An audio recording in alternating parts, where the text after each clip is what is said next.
We hear a lot of perspectives on the Mankind podcast. Inclusion of a guest is not an endorsement of their views, and the opinions expressed here do not always represent the mission or values of the Mankind Project USA.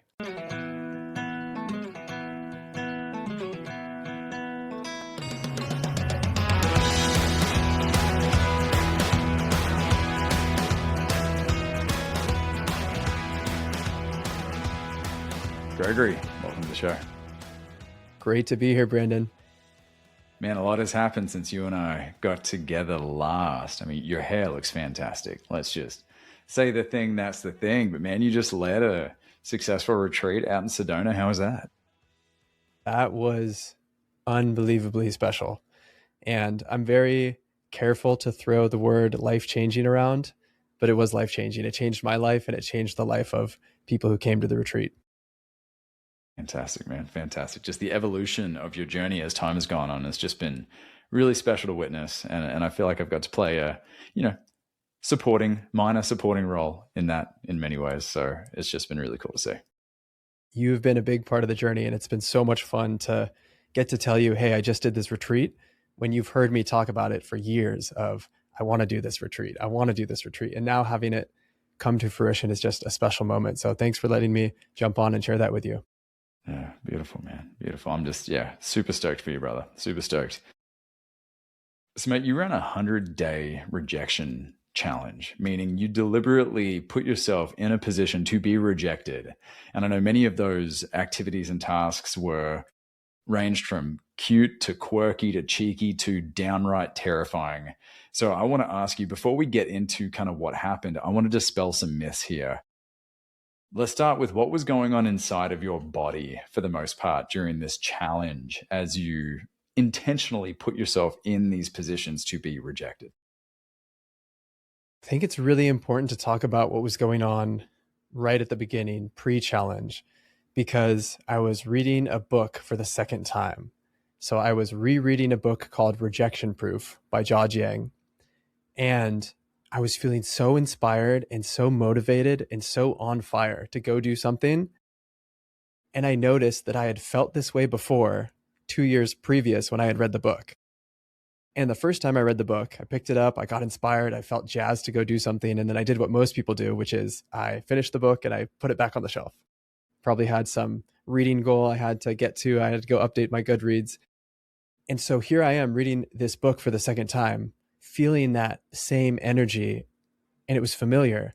And that's when I realized, oh, wow, I've been here before and I have about 11 seconds to go act on this energy. Otherwise, I'm going to do the same thing. I'm going to put the book back on the shelf. So in that moment, I had an idea.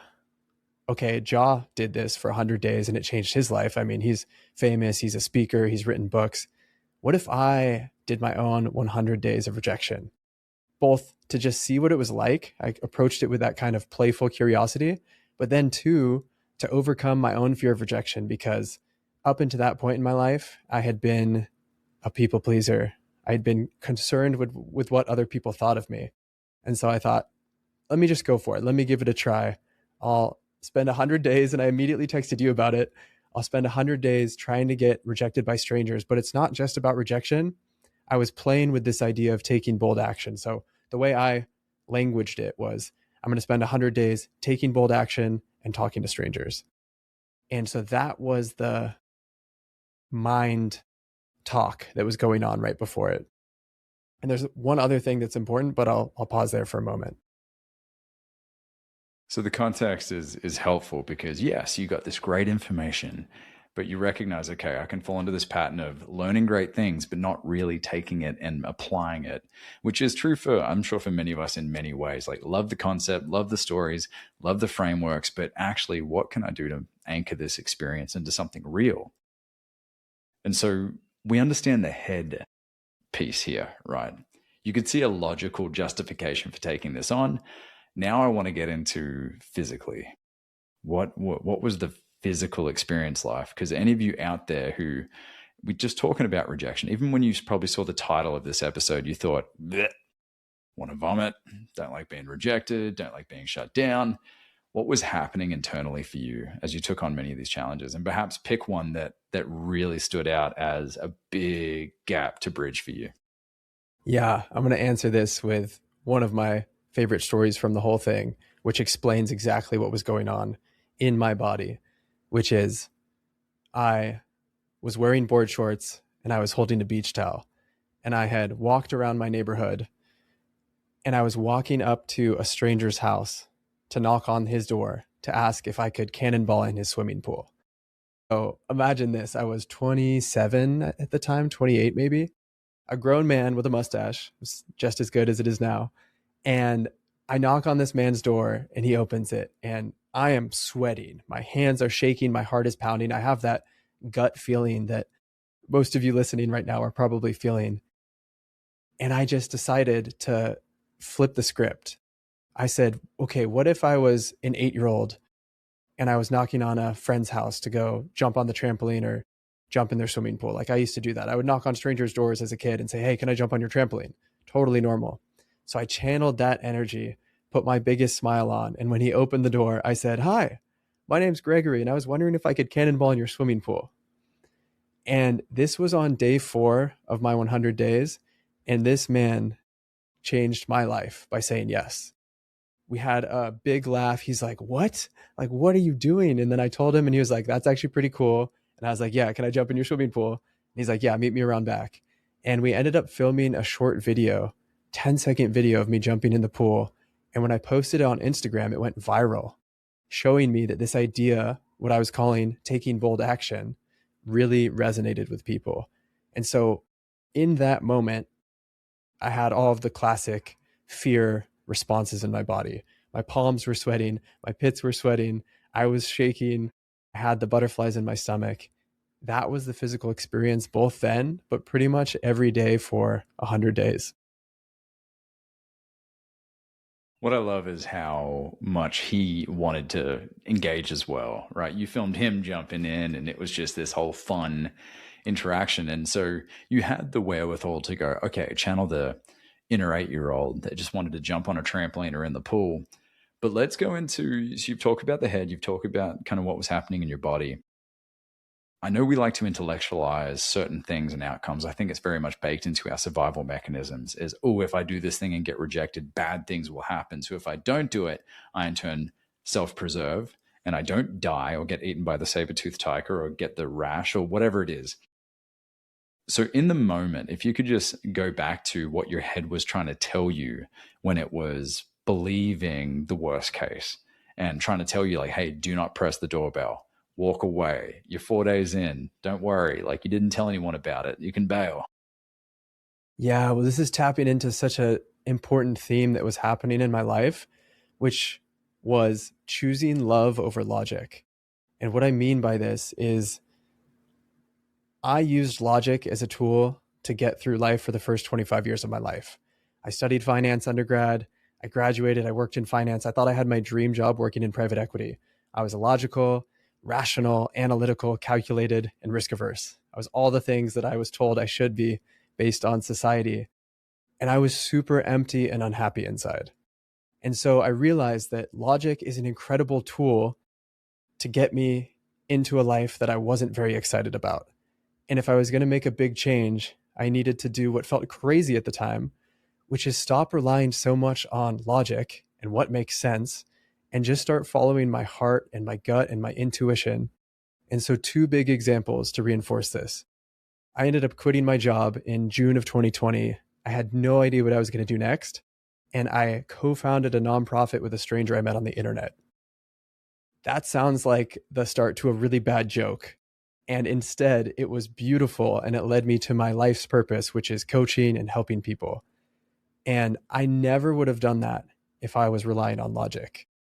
There was no amount of forecasting or analysis that would have shown me, hey, yeah, you should leave your 6-figure job in finance to work for free for a year with a stranger. And it was in that moment of what I'm calling choosing love over logic that I found everything I wanted that I didn't have before. And then a second example, which is one that I know you're familiar with and one that's very near and dear to my heart, is meeting my girlfriend. I was sitting at a cafe eating breakfast when I made eye contact with a stranger across the room. And this stranger, she wasn't just sitting at a table by herself, giving me eyes that said, come talk to me. She was sitting at a table with another man and a woman, and they were deep into their breakfast conversation. And for whatever reason, it wasn't logical, but for whatever reason, I felt this intuitive hit that I needed to go say something to her. And so going back to what was going on in my body, when I decided that I was going to walk across this crowded restaurant, I was going to interrupt their table to introduce myself again, bring on the sweaty palms, the sweaty pits, the pit in my stomach. But that was the best decision I've ever made. And we just celebrated our 3-year anniversary together.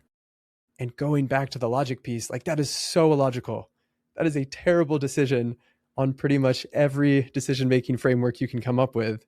And yet it was the best decision I've ever made. And so listening to the story and your examples, people may very well be going like, yeah, cool, Gregory, like you survived these instances and these circumstances to where you can tell the story. But what about everyone else who read Gia's book and got struck down and got embarrassed and so let's talk data for a second. Yes. Because what I find fascinating about what you did is you ran this 100-day experiment on your own, right? On your own fear in many ways. You had your own driver to make this happen. And for many, they're thinking, okay, so 100 things happen. How many times of those 100 days, those 100 instances, did you just get like punched in the face, kicked in the nuts, like metaphors, right? Physical metaphors, but just really got rejected hard and painful. So what did the data show? Yeah, hopefully it was just metaphorically getting kicked in the nuts. That didn't actually happen to me literally. Dude, it's crazy. Of the 100 days, there was literally only one interaction that was like blatantly negative.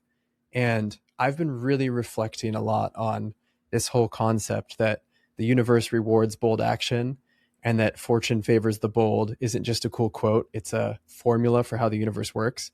I gave a whole TED talk on this that went viral if people want to dive deeper into that. But I've been really reflecting on what about boldness works. And what I'm coming back to, and this will tie into the answer, is yes, the universe rewards bold action, but really the universe rewards courageous connection. That's what happened with my business partner who we started the nonprofit with. That's what happened with my girlfriend and I. And every time me and a stranger created a moment of courageous connection, it either went really well or it was a no, but we laughed about it. The one time out of 100 that it went negative was me trying to make an ask without forming a connection first. And it was asking a man if I could borrow $100. And he was watching the surf on some business call on speakerphone, but I could tell that he wasn't actually in the meeting. He was just kind of listening in. And without trying to create any sort of connection, I just walked up to him and was like, hey man, so sorry to interrupt. Can I borrow $100? And again, remember, this is literally the worst response I got out of 100 days. He said, borrow $100? What are you, crazy? No. And then I just walked away. And that was literally the worst one. All of the other ones were either them laughing really hard and then saying no, or them saying no and me being playful. Like I asked this guy at a park if I could cook chili with him. And he was like, no, I don't know you. And then I was like, okay, well, like how many times would we have to hang out before we can cook chili together? And like just kept building the connection there. And so for the people saying, wow, that's great, that worked for you, this would never work for me, the data showed me that strangers are amazing, kind, and generous.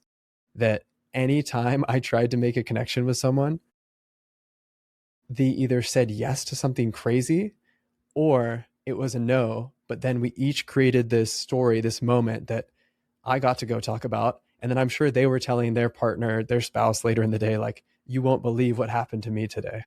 Mm. So let's get through some highlight reels here from your rejection challenge. I mean, just from the top of my head, I know you challenged him into a foot race. You asked a UPS driver if he could drive his truck. Is that right? So it was an Amazon delivery driver. Amazon delivery driver. So what are some highlights that stand out that, you know, you would have otherwise never experienced if you just didn't go up and make the ask?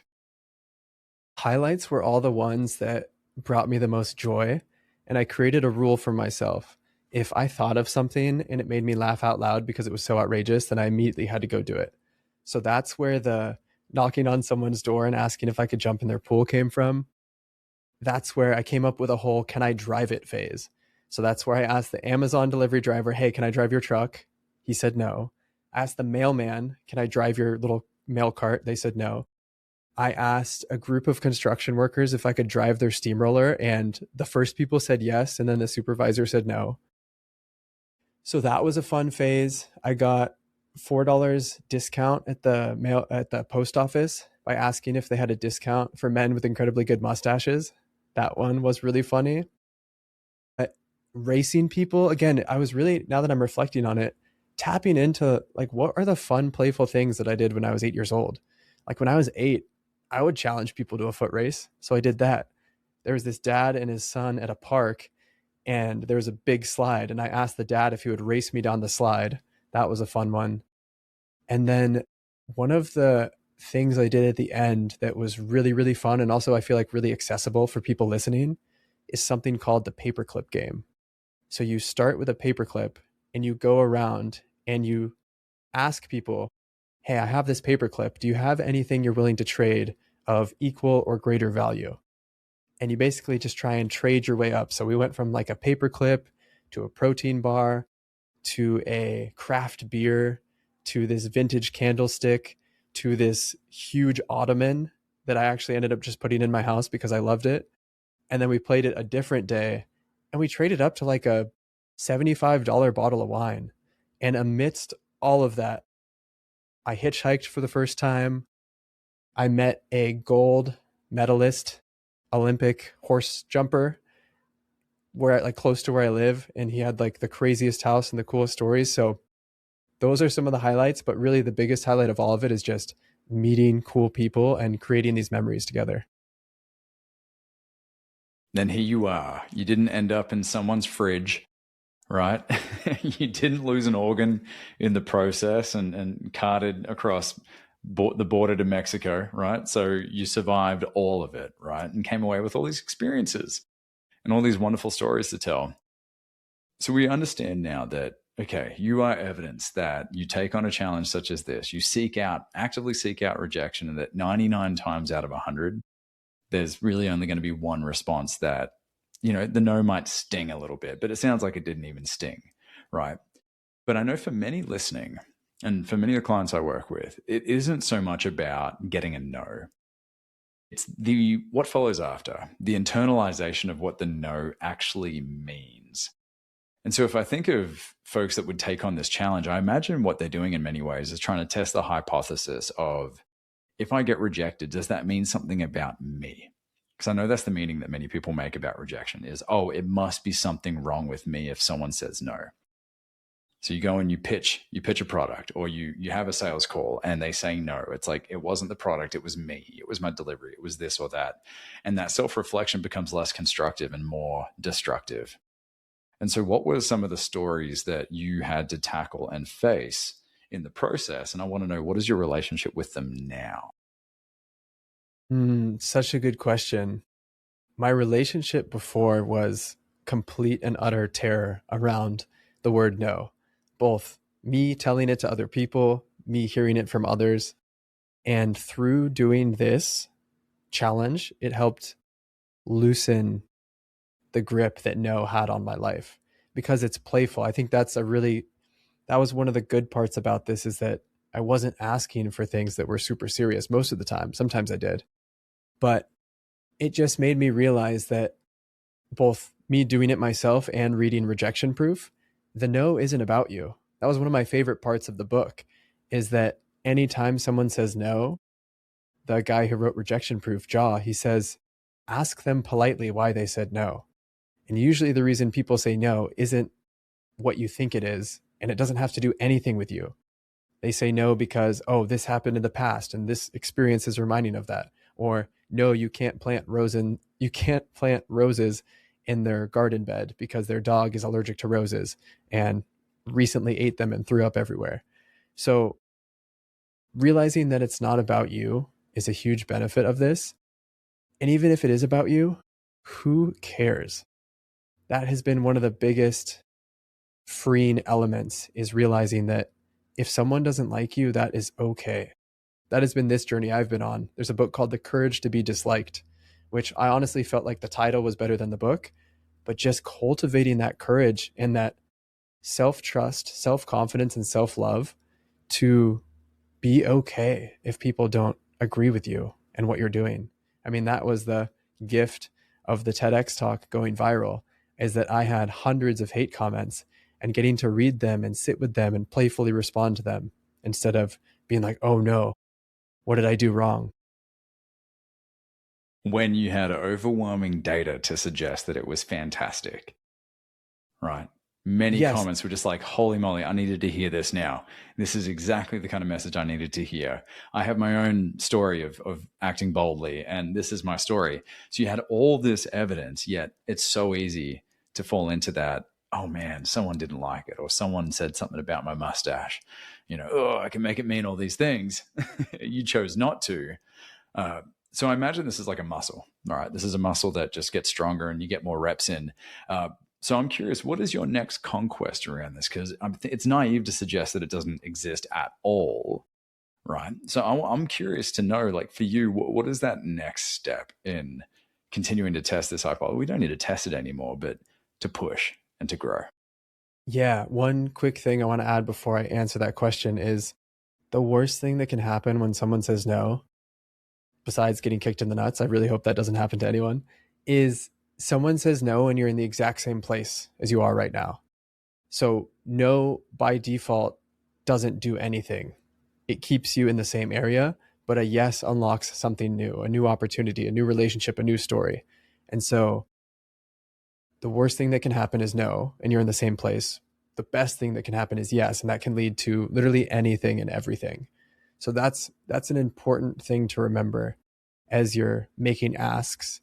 But going back to the question of what's next for me, it's all around the self-trust, self-confidence, and it's helping both myself and others follow their heart instead of their head. So it's going back to that love over logic. Your head is going to tell you to do this and this and this to live your best life, or you're going to get stuck in your head. You're going to be overthinking. You're going to have self-doubt, imposter syndrome. You're going to be procrastinating. You're going to have analysis by paralysis. I know so many people who are stuck in that. And how can we together get out of your head and into your heart, and out of your head and into playful experimentation? Because everything good in my life has come from playful experimentation. That's why my whole brand is about taking bold action. Bold action is a vehicle, and not just any vehicle. It's a bullet train. It's the bullet train to get you from where you are today to where you want to go. And you can get there so much faster if you just take some outrageously playful, bold action versus like, I'm going to do one little step and then the next little step and then the next little step. And it really is about experimenting. You don't have to get it right, because most people, there even is no right answer. You just have to get out there and try and see what works and what doesn't. We spoke in the beginning about impact that I've been able to have on you in many ways. And that goes both ways. That's one of the beautiful things about our friendship and why I love you, man. And the, just this past quarter for me, the opportunities that have sprung up, and before my nervous system could even kick in, I would just say yes. I didn't know what the logistics looked like, what the travel details were going to be. So I've flown out to do a couple gigs, and I know in the past I would have probably sabotaged them somehow or overcomplicated the process by saying yes and buying the plane ticket and going out. It's amazing what's happened downstream of that.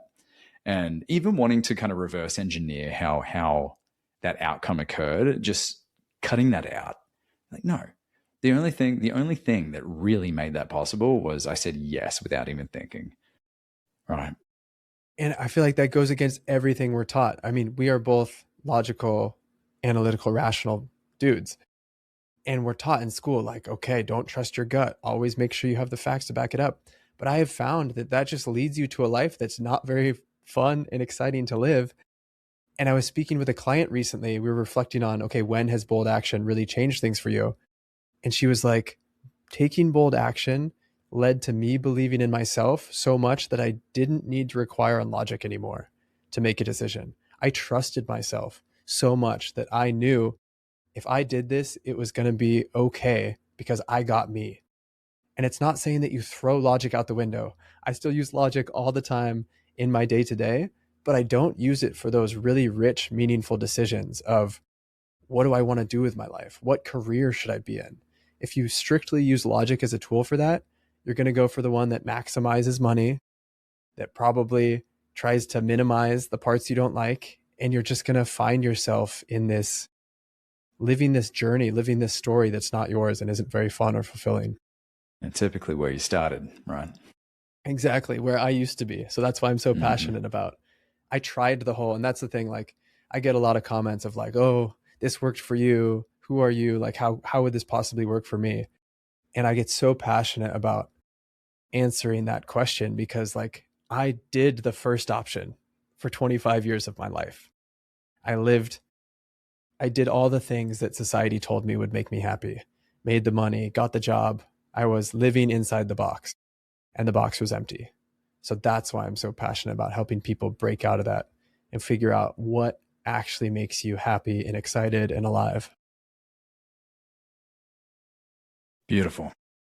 So let's get to work then. Let's make this real, because I think about my listeners. I know exactly what they want. They go, tell me the next steps, Gregory. I want to know what to do next. And so let's set up an experiment for our listeners here to get them in the game, to test their ability to survive rejection and, live boldly, put themselves out there. So if I'm thinking about my listeners, many of them, they have something inside them. They have a gift that they want to give the world. They want to show up in a way that is authentic, that saves them from having to put on masks. And so let's use that as the framework here, that you have someone that has something inside them, a gift, a gold that they want to put out into the world, but they have imagined the stakes to be something bigger than perhaps what they are. And they've imagined the outcome to be so precise and perfect that they're overcomplicating the steps to get there. This being one of the necessary pieces to make that possible, how can we get some wins on the board?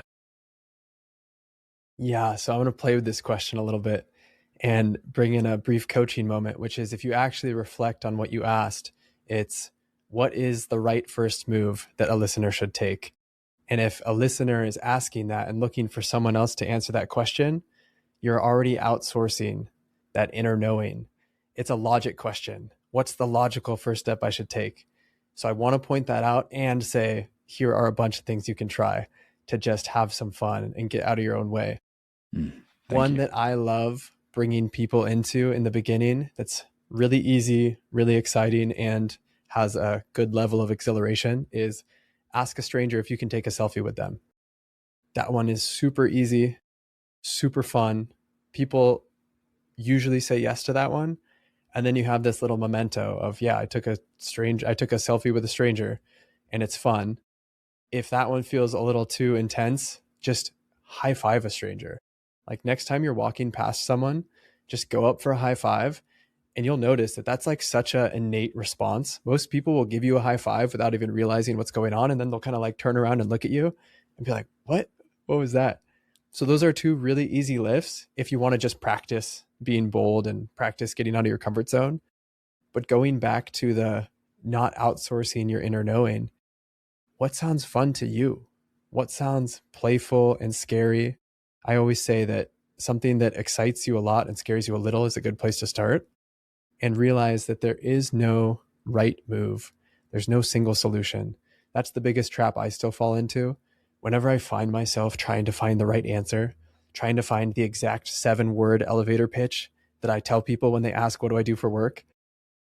That's when I'm trapped.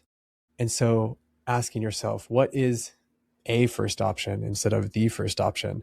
And I'll end this long and rambling answer with a quote that's really helped me, which is, you accrue incremental wisdom as you implement your flawed plan. So acknowledging that your plan is going to be flawed doesn't matter. You're going to accrue wisdom along the way, and that's how you're going to learn. Say that again for the people in the back. You accrue wisdom by incrementally executing your flawed plan? You accrue incremental wisdom as you implement your flawed plan. Let's So the most pause to important let part, that. Yeah. the Say most that. And important then, part there is you have to implement your flawed plan to accrue that wisdom. Most people never get to the implementation phase. They're stuck in information. You have to move to implementation to actually start accruing that wisdom, because you'll realize, well, that worked, or, oh, that didn't work. Let's try it differently next time.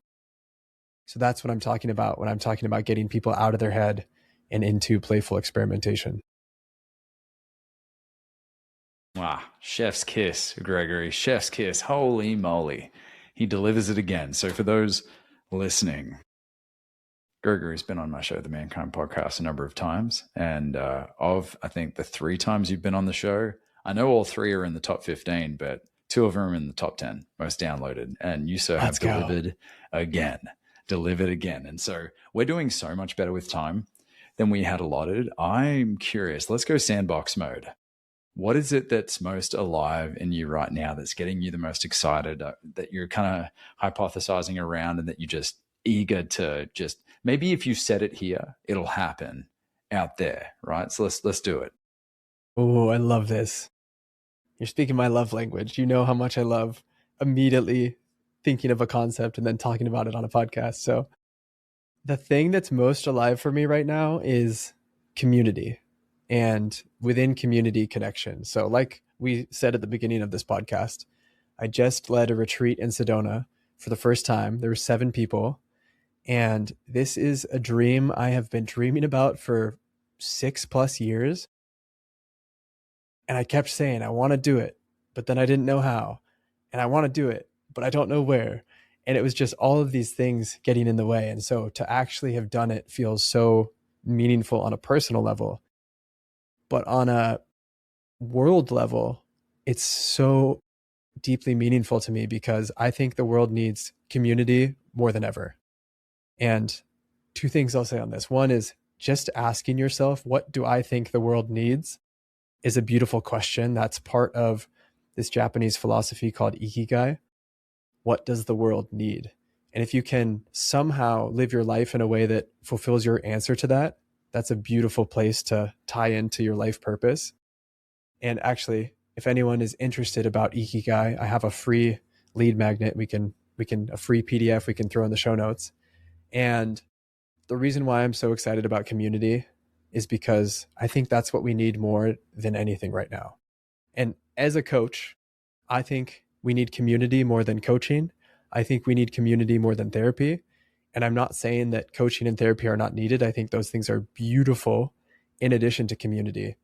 But that's what I'm seeing as the biggest gap and the biggest need, is for people to be in communion with other people who are like them, who are also unlike them, challenge their thoughts and ideas, but just being in a shared space with real people.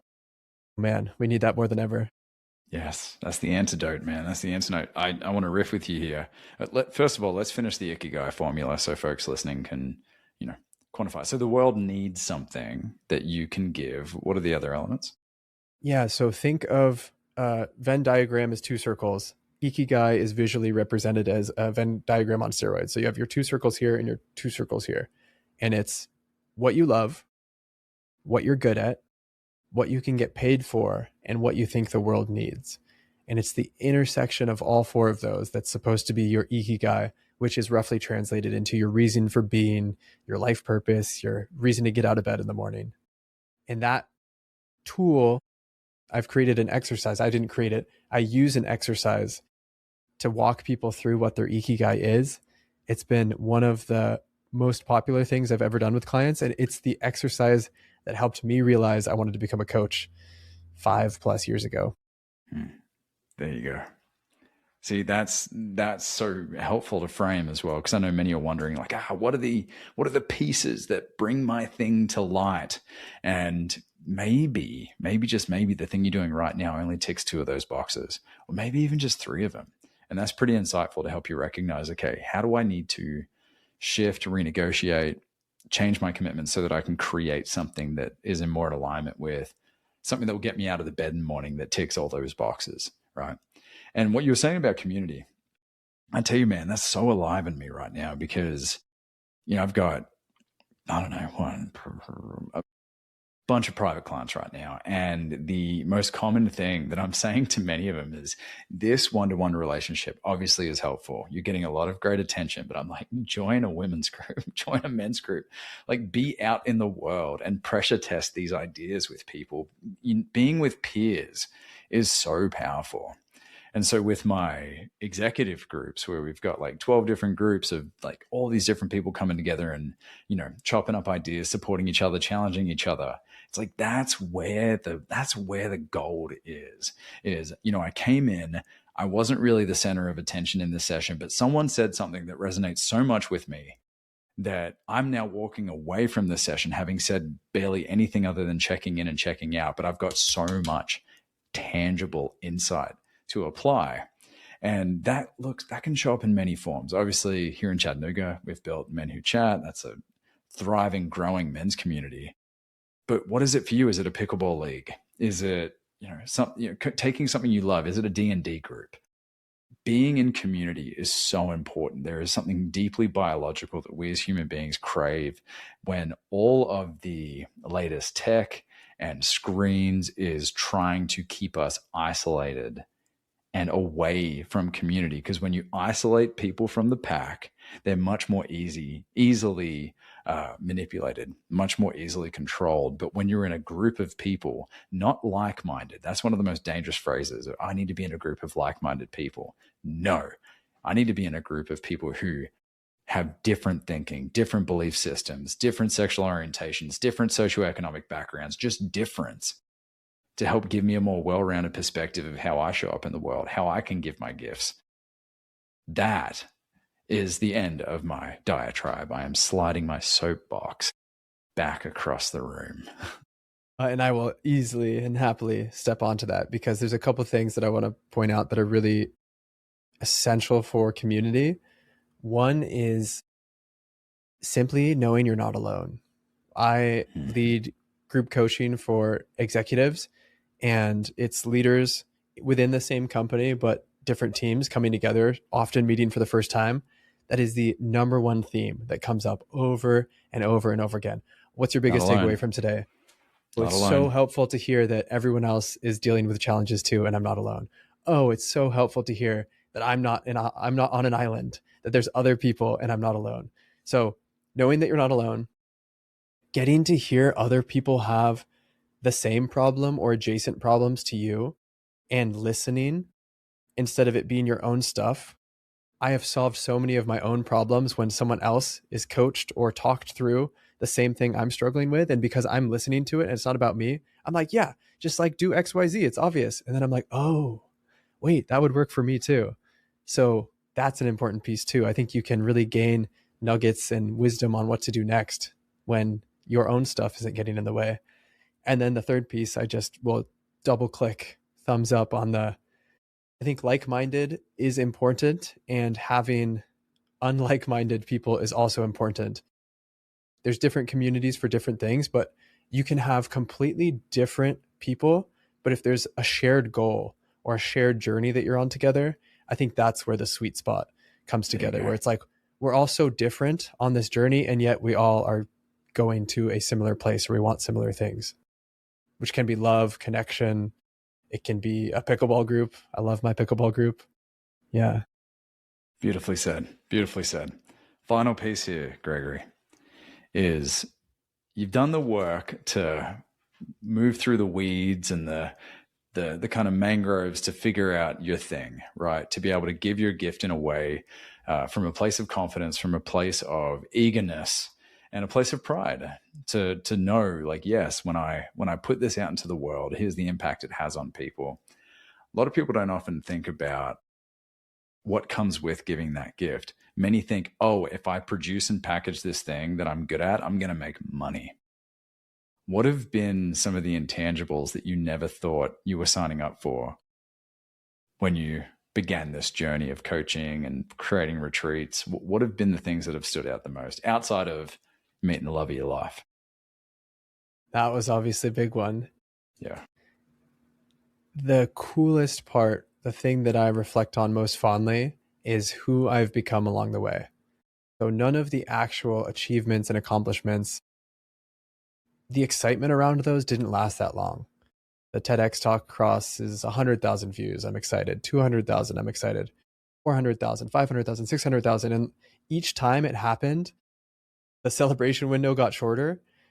And it made me realize that nothing I achieve externally is ever going to bring that fulfillment and meaning internally.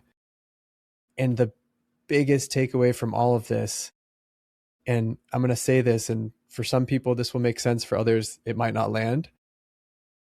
It is literally all about who you become along the way. That cliche, it's not about the destination, it's about the journey, is so true. But it's not just true for yourself, it's who you become and how you're able to help others and serve others and shine your light into other people's lives that has been the most gratifying, rewarding thing. Because I am so fundamentally different than when I was sad and worked in finance. And it's not because I have all of these things and achievements. It's because I'm just more playful and lit up and alive. And getting to share that with more people is literally the best part about all of this. Gregory Russell Benedikt, you've done it again, my friend. You have done it again. There is alchemy in this relationship, dude. I mean, like, just more instances where we can connect like this. I just know the knock-on effect is going to continue to expound, and those ripples are going to lap the globe in many ways. So proud of you, brother. Keep shining your light, my friend. It's beautiful to witness. I am so appreciative and grateful for everything you're doing. Thanks for bringing me on again. And yes, yes, yes to continuing this beautiful collaboration in any way we can. Beautiful. I think the next one's going to be on Ikigai. Let's geek out and go deeper there. Beautiful. Well, of course, the greatest thanks goes to all of you who show up each and every week with your ears and your eyes, and you listen open-hearted to be able to take these lessons and these insights and take them into the world, because the world needs you to shine right now. Each of you has a gift, something inside of you that is just so unique and so beautiful, and with a little bit of boldness and with a little bit of faith that, you know what, maybe you are the person to shine and give that gift. Amazing things do happen. You just don't know what that's going to look like till it happens. And it may very well show up in the form of the love of your life, or a TED Talk, or a chance to jump in a stranger's pool. Lots of love, folks. We'll see you next time. This has been another episode of the Mankind Podcast, produced in association with the Mankind Project USA. We have been your hosts, Boyson Hodgson, and myself, Brandon Clift, and we want to thank our guests for joining us today and imparting their wisdom from their experiences in this amazing journey called life. If you want to find out more about today's guests and support them in their mission, you can find links to them in the show notes. Now, if you have found gold and insights that you believe could benefit your loved ones and those you care about, be sure to share it with them. And of course, we are always grateful for a rating and review of the show on iTunes. Now, above all else, we've got to thank you, the listener, because through your attention and your support, you have made it possible for us to let men all over the world know that they are not alone and that there is more than one way to be a man. And if something in this episode has touched you, then perhaps it is the call to action to get involved in men's work. With live trainings happening constantly and in-person trainings happening all over the world, the Mankind Project definitely has something for you. Now, if you've enjoyed the music in this episode and all of our episodes, be sure to check out Jim Donovan and the Sun King Warriors. I have links to them in the show notes. And lastly, just know, what it means to me to be a man is completely different than what it means for you. That is the beauty of this journey. So if you are looking for guidance, support, and community as you begin to unpack and dive deeper into your men's work journey, then you know where to find us. Same place, same time, next week. Lots of love. We'll see you then.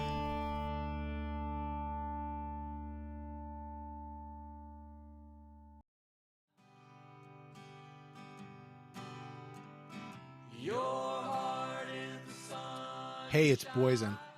On the Mankind Podcast, we've brought some incredible guests on to talk about the importance of doing the work to improve our mental and emotional health. And here's the truth.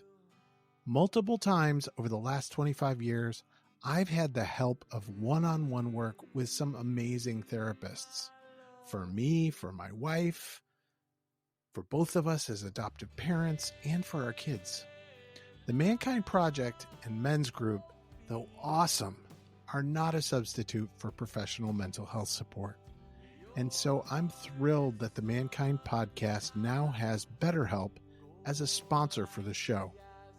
BetterHelp works online. It asks you what you're working on and then matches you for live one-on-one sessions with a licensed therapist, someone trained to work with you, listen, and offer helpful insights. I'm using BetterHelp. It's super easy, and I like what I'm getting. If getting one-on-one support in the comfort of your own space feels like a good direction for you, I invite you to check it out. Go to the link in the show notes or betterhelp.com/mankind. And if you sign up, you'll get 10% off your first month of therapy.